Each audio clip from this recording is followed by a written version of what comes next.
خبر شامل کرتے ہیں کراچی سے۔ ہمارے BBC نیوز کے سینئر رپورٹر سجاد حسین۔ نیشنل پریس کلب کراچی میں ایم رفیق میوزک اکیڈمی کے اشتراک سے ہم تو نعت اور محفل سماع کا انعقاد ہوا، جس کی مکمل صدارت نیشنل پریس کلب کراچی کے روح رواں صدر محمد افضل خان وارثی کر رہے تھے۔ تفصیلات کے مطابق گزشتہ سالوں کی طرح ہم سال بھی ایم فریق میوزک اکیڈمی کی جانب نیشنل پریس کلب کراچی کے خصوصی تعاون اور اشتراک سے بسلسلہ جشن عید میلاد النبی ہم تو نعت سماع کی محفل کا اہتمام کیا گیا، جس میں شہر کراچی اور نیشنل پریس کلب کراچی سے والہانہ محبت رکھنے والے اور مختلف شعبہ زندگی سے تعلق رکھنے والے ممتاز و معروف معزز شخصیات، جن میں بالخصوص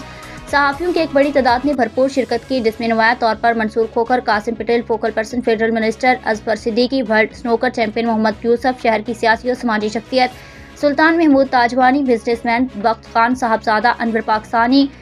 انوار مندوب، ATV نیوز کے ممتاز bureau chief Sajjad Hussain, senior reporter ATV news Javed Malik بھی شریک محفل تھے۔ ویسے بھی یہ تقریب اپنی نوعیت کی نہایت منفرد اور یہ ایک یادگار تقریب تھی، جس میں محفل حمد و نعت اور محفل سماع کو ایک نئے اور منفرد انداز میں نہایت عقیدت مندانہ طور پر پیش کی گئی، جس میں بہت سے شناخت کاروں اور فنکاروں نے بھی بھرپور حصہ لیا اور بعض نے تاریخی اسناد سے بھی نوازا گیا اور دیگر کو تاریخی اسناد بھی تقسیم کی گئی، جبکہ اس منعقدہ پروف پرور تقریب محفل حمد و نعت اور محفل سماع کی مکمل صدارت national press club of Pakistan Karachi کے روح رواں صدر محمد افضل خان وارثی خود کر رہے تھے۔ اس موقع پر استاد ایم رفیق ایک نئے اور منفرد انداز میں حاضری محفل تھے۔ اس محفل سماع کی خصوصی پرفارمنس شاہینہ ناز سمینہ نور پیش کر رہی تھی، جبکہ ایم رفیق میوزک اکیڈمی کے مشہور ایوز چھایا،